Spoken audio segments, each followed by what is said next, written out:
Hey guys, Philip Schadler here, and today I'm gonna have some real estate predictions for 2022. Stay tuned.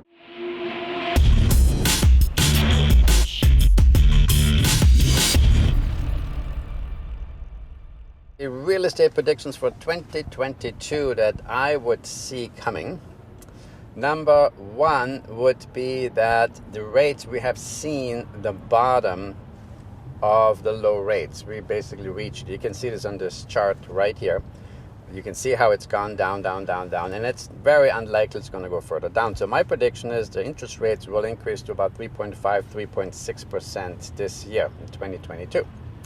Another thing I see coming is rents will increase to about 6 or 7% in the year 2022. So rents will always go up, and they will have a fairly sharp incline.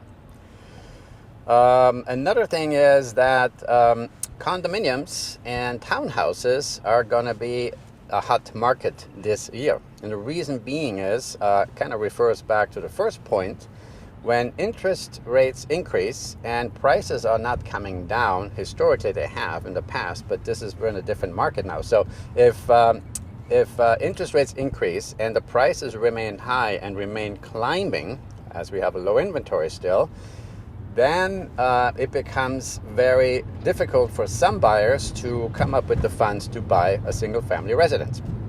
So what would they do? The only thing to do would be either not purchase or purchase something lower priced, which would be a condominium or a townhouse. So that's the reason why I think townhouses and condominiums are going to be hot this year, and single-family residences is going to be a little bit more difficult to achieve for most first-time buyers. Anyway, this is another thing is too that was interesting that I just discovered is that the Department of Justice is redefining how real estate agents get paid. And this issue has been visited before, and I guess from what I understand, it's been revisited this year, beginning of this year. And what they're trying to do is to have the buyer pay the buyer's agent commission. Now, traditionally, the seller pays the buyer's agent commission and the seller's agent commission. And I always kind of thought it's not really fair, but it's just the way it is.